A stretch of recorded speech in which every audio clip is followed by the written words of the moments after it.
Thank you for being here, everyone. A couple of weeks ago, I asked you to fill out a little series of questions in card, and the vast majority of you answered that you appreciated good vegetables, growing good fruits and vegetables. What better to think what happens when you take them home?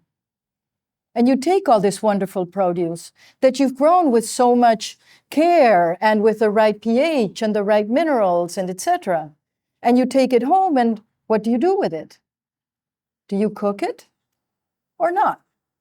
And is this good for our food? Do we need to do it? Does it have any benefits or does it not really? I would like to focus today on the heating method of cooking rather than, there's other ways to process food like salting, dehydrating, adding sugars, adding good bacteria to prevent the growth of bad bacteria, fermentation, all these things. We'll focus mainly on our veggies because of the garden and on heating to cook them, all right? And so, as we rightly heard, some things are better cooked than others, right? And there are people who say, you've got to eat raw. And they have their reasons. You lose all these nutrients when you cook, basically. And experiments have been done with cooking or not. And the clearest ones are when you take our fabled mice, genetically identical, and you either feed them cooked food or the same food raw. The animals that got the raw food don't thrive. They're scrawny, they're thin, they produce many less offspring, they have shorter lifespan than the ones that got cooked food. So there is something to be correctly thought about how availability of nutrients is very important.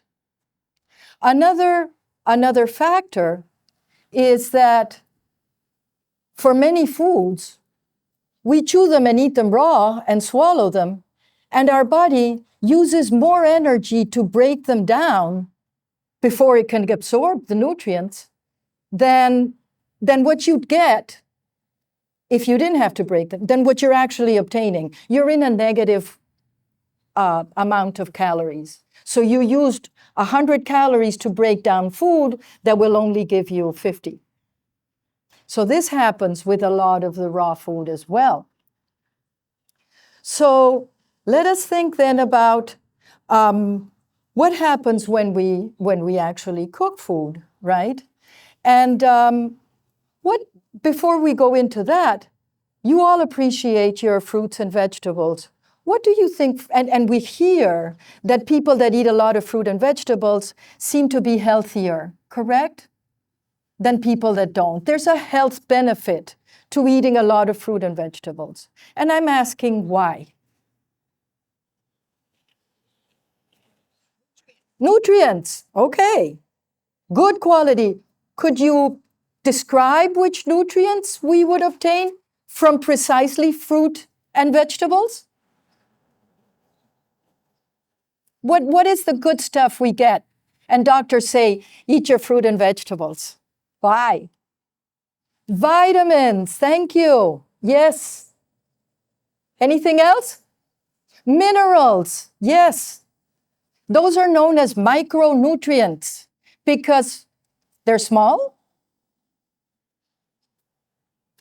because we need them in very small amounts.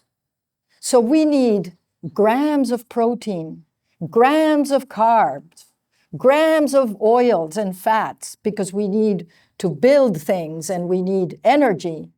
We need milligrams and micrograms of minerals and vitamins, right? Small amounts. What happens when we don't have them? We get sick. We get deficient. We develop illnesses. We don't thrive. We die if we don't have them. So what's the deal? What are vitamins? What do they do for us? Anybody know in general? They're not a source of energy. No, this is a misconception. Thank you, because I always like to clarify. Vitamins are not a source of energy. We need such small amounts, and we need 2,000 calories a day. We don't get that from minerals and vitamins. Vitamins and minerals are cofactors for enzymes. What does that mean? Our cells are like little factories with machines inside that make things happen, produce chemicals. They will produce energy, ATP. But to do that, you need to break down chemicals, and that's done with a little machine called an enzyme. Enzymes are like these machines that have these little plastic spare parts, and they need to be replaced. That's what a cofactor means. So your vitamins are your cofactors, are the little plastic gizmo that fits in a machine and it runs like a charm. The little plastic gizmo wears down, and you did not eat your fruit and vegetables and don't have the replacement, the factory closes and you run down. Get it? So you need small amounts, but you need them. Now, the thing about minerals and vitamins is that, especially vitamins, they're complex molecules, they're large things, difficult to make. And we don't make them. Plants make them. Plants have been around way before we were. So when the animal kingdom came along, they thought, why bother spending energy making these complicated vitamin A? It's big, complicated stuff. The B vitamins are all large. When we have them, all we have to do is eat them. That's why we need them. We have a minimum daily requirement that we need our little plastic gizmos for our enzymes to function. If we don't, we can't make energy. You see? So we need the vitamins for our energy-making machines to function properly and for pretty much everything to function properly. All right? So we know our vitamins, A, the B complexes, the C, the D. D is not a vitamin, it's a hormone. I'm going to put that aside. K, and we get them from fruits and vegetables, sometimes from animals as well, but we get them mainly. And this is why we are told we need our fruit and vegetables. Cooking will either make these things available or break them down. So let's start with some of them. Spinach. Spinach has tons of wonderful things. It's got vitamin C, it's got iron, it's got calcium, it's got B vitamins, it has wonderful nutrients. What is the best way to obtain nutrients from spinach? Cooked. We need to slightly soften the tissues to obtain the most nutrients out of spinach. Steaming for a short period of time just to soften the tissues so that all these wonderful minerals and vitamins become available to our intestine. Celery. Show your hands. Raw? Raw, raw, raw. Same thing. Cooked. Asparagus. I didn't buy any. Asparagus. Cooked. Slight cooking. All these things is, look at the fiber and the structure in celery. You need to soften it up. And then it'll have wonderful, wonderful, same as with spinach, all this vitamin C and vitamin K and all these minerals.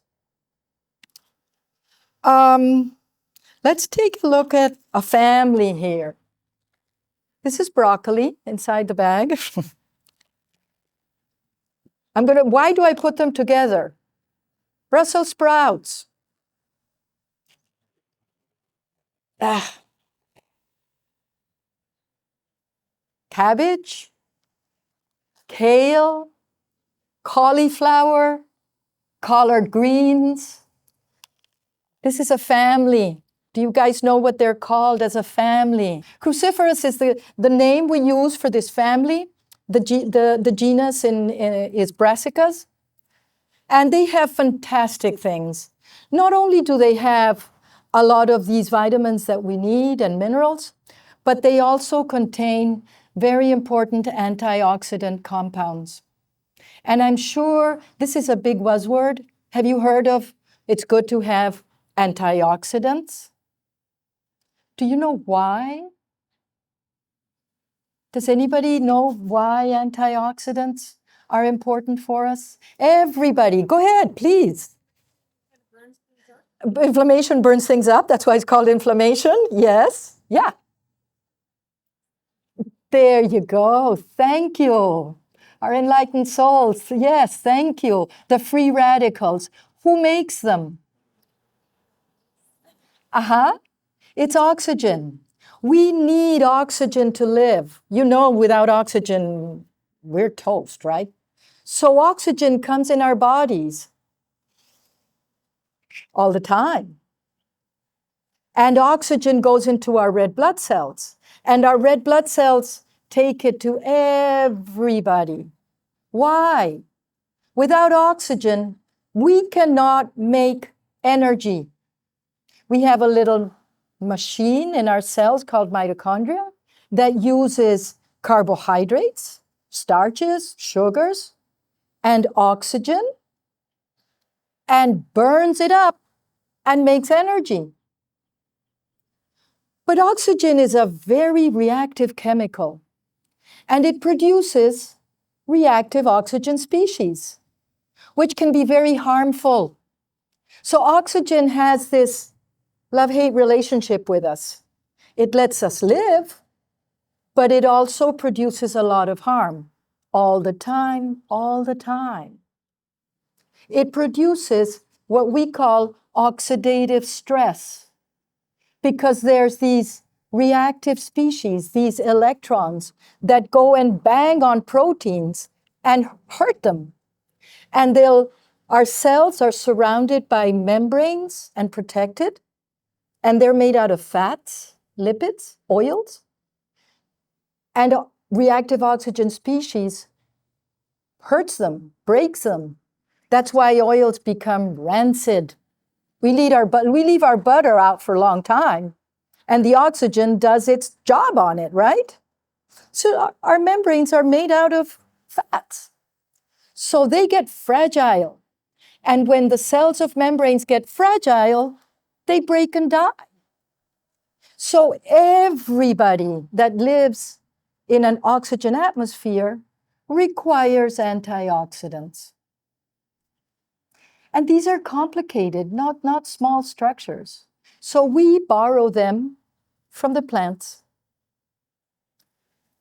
That's why we need our fruit and vegetables, because they're our source of antioxidants. And you mentioned inflammation. We also hear, oh, such and such compounds are anti-inflammatory, right? And that's a word too. We need anti-inflammatories, natural anti-inflammatories. We do. Why? Because our immune system, our soldiers, have to fight bacteria and viruses. And what are their tools? They don't have AK-47s, right? They don't heat bacteria to 165 degrees. Can't do that in a body. We're gone there, right? How do we kill bacteria? With heat, right? How else do we kill bacteria and viruses, apart from heating them up? What happens when we cut our skin and it's bleeding and it's dirty and we say, we got to wash it, but then what do we put on it? Peroxide, thank you. Peroxide. Our immune cells make peroxide and reactive oxygen species to kill bacteria and viruses. Our immune cells are constantly using those as tools. They make bleach. They make hypochlorite. That's their tools. And when they use them, there's damage. So what do we need? Antioxidants to protect from inflammation. Who caused the inflammation? Our soldiers that got angry. Correct? Why do we need our fruit and vegetables? They produce antioxidants. We don't. Our main antioxidant is vitamin C. We and the humans, the opossums, and I believe a species of ape, one of the chimps, have lost our ability to make vitamin C. So vitamin C does a lot of things for us. One of its main functions is to mop up the mess that our soldiers have done. So let's go back to our brassicas. Not only, these are Brussels sprouts in a bag. They're tiny, so I didn't think you'd be able to see them. So what do this family has a substance? Has anybody heard about it? What's in here? No? Sulforaphane. Sulforaphane is a sulfur-based compound, chemical. And they make it for us. They actually make it for themselves. But hey, we can use it, right? And when we use it, there's an issue about using it. The vegetables make it as a larger molecule called glucosinolates. And they make the enzyme, the cutting machine, that cuts the glucosinolates and turns them into sulforaphane, which is what is needed. So here's my question. Should we cook them or eat them raw to get a lot of sulforaphane? Raw, raw, raw. It's not, how about a token raw? There, put this aside. Raw. You know why? Because we need myrosinase, the enzyme that cuts the glucosinolates to make sulforaphane. And that is a protein. Enzymes are machines that are proteins. If you overheat it, it's like when you heat an egg white. That egg white gets cooked. It doesn't work as a machine anymore. So all this wonderful glucosinolate, you need to break it down to make sulforaphane, and that we don't have myrosinase. We don't make it. So very light steaming. Don't boil these things. You boil them and boil them, you're going to lose. You'll still get your minerals if you don't throw the boiling water out, right? We cook all the spinach and boil it and boil it and boil it and boil it. Right, we'll soften it a bit, but then all the bath water gets thrown out. Not good. Remember, heat destroys vitamin C, so there's always a payoff between the cooked and the raw, right? But for our antioxidant sulforaphane, and it's not only sulforaphanes, there's also quercetin, there's other flavonoids, there's other compounds that are very good antioxidants. And you'll read papers that say, oh, the X is antioxidant, anti-inflammatory, heart protective, anti-cancer, anti-this, anti-that. And we are going to be very cautious and refer to what we actually know, which is antioxidants, very clearly. Our immune cells need to be calmed down. Things need to be mopped up, as I told you, because they produce all these reactive oxygen species. Antioxidants, super important. Good? Mushrooms? Cooked? Cooked, baked, not boiled. We don't boil these, right? It's better to bake them. It destroys some of the fibrous tissue and allows the very good nutrients. There's vitamin K, there's very good minerals in mushrooms. We need them cooked. Good. Onions, garlic, same family. Raw, cooked. Okay. You want them raw. Garlic. Yeah, you want to crush it.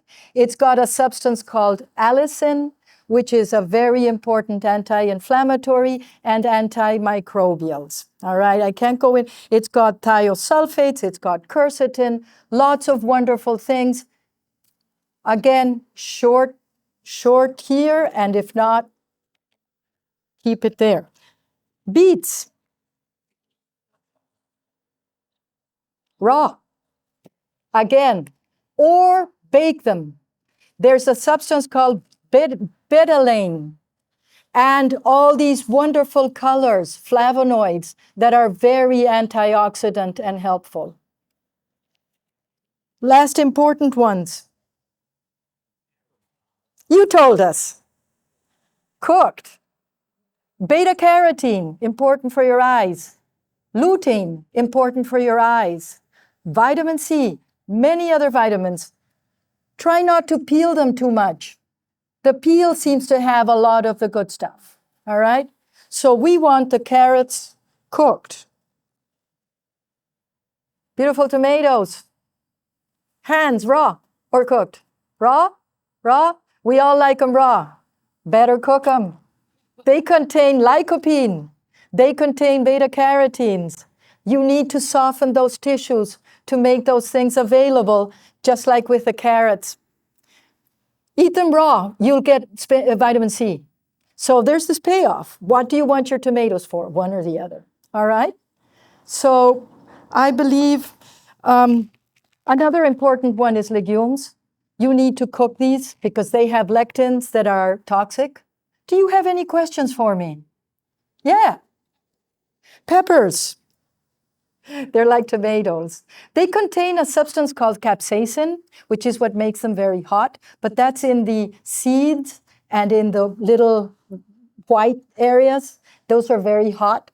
They're very antimicrobial. Good for you. They'll kill a lot of bacteria in food. They contain a lot of vitamin C. You don't want to boil them a lot. And if you heat them short because vitamin C is heat labile. Parsley. I think parsley is sort of like spinach. They're green leafy, and they contain a lot of vitamin K. I think you want to break it up and loosen it up as much as possible, or give it a really good chew. Okay, these are raw. We'll put this one here, right? And this guy comes over here, and this guy's, don't forget the celery and the tomato. We'll have some good photos there.